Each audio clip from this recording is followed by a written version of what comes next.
9 erreurs de négociation que les DJ doivent absolument éviter. Salut à tous, c'est Gabriel. Aujourd'hui, dans cette vidéo, je voulais vous parler de justement plutôt de la négociation pour les DJ. Donc voilà, sur le tableau ici, j'ai marqué les 9 erreurs à surtout éviter. Donc on va les voir un par un. C'est vrai que moi, tous les jours, au téléphone, j'ai des DJ qui, au final, ont du mal à avoir plus de soirées ou alors à avoir des meilleures soirées. Voilà, de temps en temps, il y en a qui réussissent déjà à avoir 2, 3 soirées par semaine, mais ils ont vraiment du mal à avoir des soirées dans des endroits plus imposants, faire payer plus cher, etc. Et c'est vrai que la négociation, c'est quelque chose qui est super important. Réussir à bien se vendre, c'est quelque chose qui est super important. Et la plupart du temps, les DJ en fait, donc, que j'ai au téléphone et qui rejoignent notre accompagnement de temps en temps, en fait, ce qui se passe, c'est qu'ils sont super forts, ils savent très bien mixer. Ils ont du bon matériel, ils ont des bonnes playlists. Leurs réseaux sociaux sont de temps en temps bien au point. Donc en fait, on pourrait se dire, mais qu'est-ce qui manque? Et en fait, c'est vraiment sur ce point-là, réussir à bien se vendre et à avoir plus de soirées et à négocier qu'ils ont du mal. Ce qui se passe, c'est donc la solution finalement, je vais vous la partager aujourd'hui, c'est de réussir à mieux se vendre et à bien négocier. Et donc justement, je vais vous partager aujourd'hui les 9 erreurs à surtout éviter si on est DJ et qu'on essaye de négocier tout simplement. Alors, la première erreur, c'est, donc, j'ai pris des petits post-it comme ça. La première erreur, c'est de ne pas se différencier des autres DJ. En fait, ça, c'est quelque chose qui est basique, on pourrait croire. Et vous allez voir, en fait, il n'y a pas de technique miracle non plus, même s'il y a des points qui sont très importants. En fait, c'est vraiment, il y a pas mal de choses sur tout ce qui est préparation, sans forcément des techniques de négociation pures et dures. Vous allez voir. En fait, donc, il faut vraiment se différencier des autres DJ, c'est super important. Parce que si vous êtes comme les autres, en fait, pourquoi on vous prendrait vous, quoi? Donc, voilà. Donc essayez de lister un petit peu les différentes choses qui vous différencient des autres DJ. Ensuite, la deuxième erreur à absolument éviter, c'est de présenter son offre sans écouter l'autre, sans écouter le client. En fait, franchement, si vous arrivez devant un patron de bar ou de boîte, ou peu importe, et que vous lui dites, OK, moi je fais ça, ça, ça, à ce prix-là, et voilà, le mec il sera en mode, OK, d'accord, déjà on ne se connaît pas forcément, et en plus de ça, ce qui peut se passer, c'est que ça ne correspond pas à ce que lui il recherche. Donc c'est très important d'essayer de bien comprendre ce que la personne en face recherche, donc de bien écouter le client. Il faut écouter, mais il faut aussi bien le questionner pour comprendre ce qu'il veut, pour ensuite, quand on présente son offre, l'adapter justement à ce que la personne recherche en face. L'erreur numéro 3, attention, c'est justement c'est rester concentré sur soi sans comprendre l'autre. Donc en fait, c'est un petit peu comme ce qu'on vient de voir juste avant. C'est au lieu de rester sur soi, se focuser sur réussir à, OK, moi j'ai envie de gagner tant, de faire tel style de musique, etc. C'est vraiment essayer de comprendre qu'est-ce que la personne en face recherche, un peu réfléchir aussi au niveau des émotions. Euh, Quels sont ses désirs, quelles sont ses peurs, c'est vraiment des choses qui vont réussir à orienter ensuite la discussion.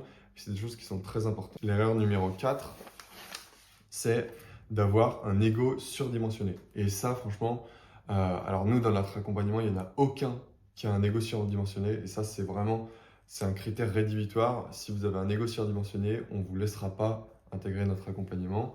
Et en fait, moi, je vois plein de DJ. De temps en temps, je discute avec DJ. J'ai certains amis qui sont un peu comme ça aussi, d'ailleurs. Et ça leur dessert, en fait. Parce que tout simplement, si vous avez un ego surdimensionné, que vous la pétez trop, qu'il n'y a que vous et le reste, on s'en fout, au final, les gens, ils n'auront pas envie de travailler avec vous. Voilà. Et moi, personnellement, j'ai pas envie de travailler avec des personnes qui sont comme ça. Donc ça, faut vraiment faire attention. Il faut se mettre un petit peu à côté. Et voilà, rester humble. C'est des bonnes qualités à avoir en tant que personne. Et en tant que DJ, c'est primordial aussi. Ensuite, la cinquième erreur à ne pas faire, c'est un petit peu, c'est dans la suite de la quatrième.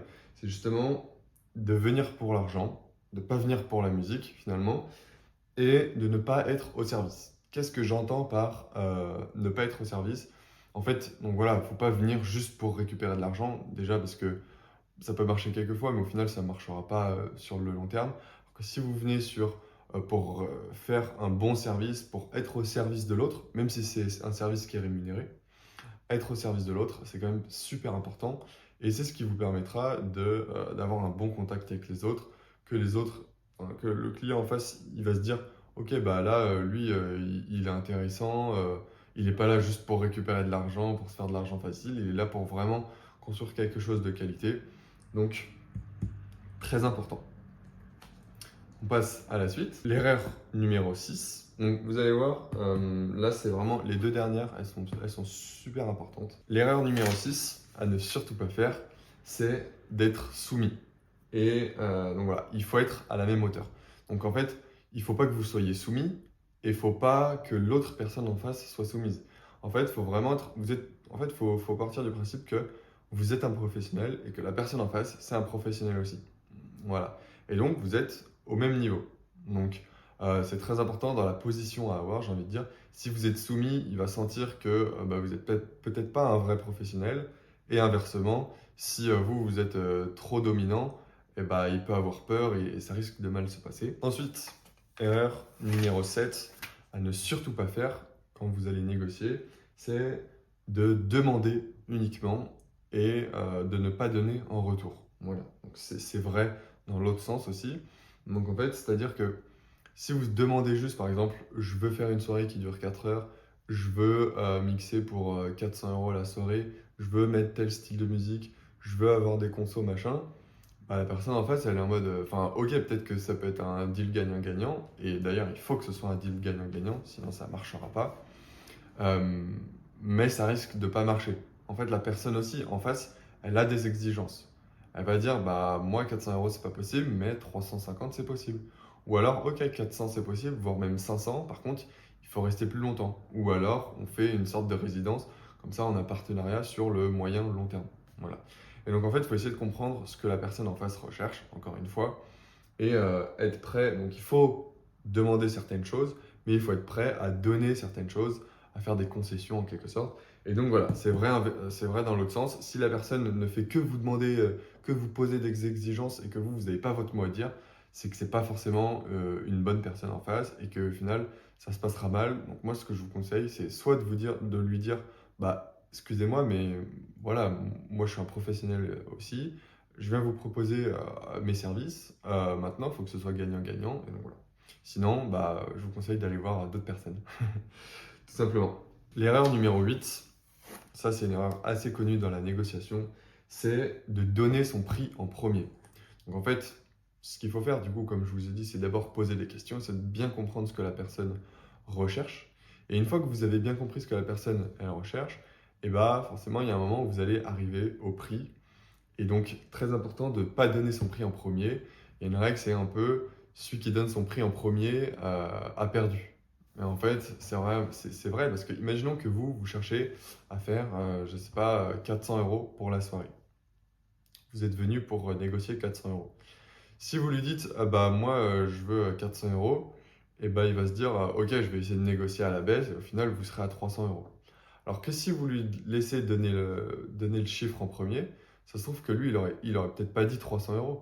Peut-être qu'il aurait dit, bah moi je suis prêt pour 400 € ou je suis prêt pour 450. En fait, peu importe, même s'il dit, moi je suis prêt à faire 300 €, après vous allez pouvoir négocier à la hausse. Donc c'est toujours important que la personne en face donne le prix en premier. Alors voilà, imaginons que si vous êtes venu pour 400 € et qu'il vous dit bah moi c'est 50 €, bah non, enfin, c'est pas possible. Vous allez dire ah non, je suis désolé, moi habituellement je prends entre 400 et 500. Et après voilà, et vous verrez ce que vous pouvez faire. Mais de temps en temps, franchement, enfin, il y a juste des personnes avec qui il ne faut pas travailler. Et enfin, dernière erreur, et ça c'est très important de ne pas la faire, c'est de ne pas être prêt. Moi, ce que je vous conseille, donc cette vidéo, elle est là aussi pour vous aider à vous préparer, mais c'est de vraiment être prêt mentalement, mais aussi que d'un point de vue attitude, vous soyez prêt, et aussi tout ce qui est justificatif. Donc, si vous allez montrer en ligne vos réseaux sociaux, Instagram, SoundCloud, peu importe, il faut que ce soit prêt. Si vous avez des cartes de visite ou je sais pas à distribuer, il faut que ça ce soit prêt aussi. Si vous avez un press kit, peu importe ce que vous allez présenter ou les appuis, j'ai envie de dire, eh ben, il faut que ce soit prêt. Voilà, c'est très important.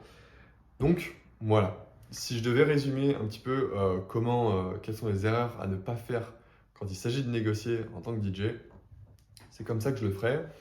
Euh, Maintenant, aujourd'hui, donc c'est vraiment très important de savoir comment négocier. Euh, Maintenant, pour négocier, donc le but, c'est vraiment quand on négocie, c'est vraiment de convertir le maximum d'opportunités. Mais avant de pouvoir négocier, il faut réussir à se créer des opportunités. Et justement, nous, dans notre accompagnement, bien entendu, on va vous montrer point par point exactement comment faire. Vous aurez presque jusqu'à copier-coller. Et bien sûr, donc voilà, là je vous ai donné les erreurs à ne pas faire. Vous pouvez en déduire certaines choses qu'il faut faire ou pas. Mais dans notre accompagnement, on va vraiment vous montrer point par point exactement comment faire. Donc si vous êtes intéressé, vous pouvez postuler. Et avant ça, donc il y a une vidéo que vous retrouverez en description pour justement commencer à avoir plus de soirées, 5, 10, 15 soirées par mois. Voilà, ces erreurs, ces techniques c'est celles que mes élèves utilisent pour avoir voilà, 10, 15, dans ce temps même 20 soirées par mois, des soirées qui correspondent à leur style de musique.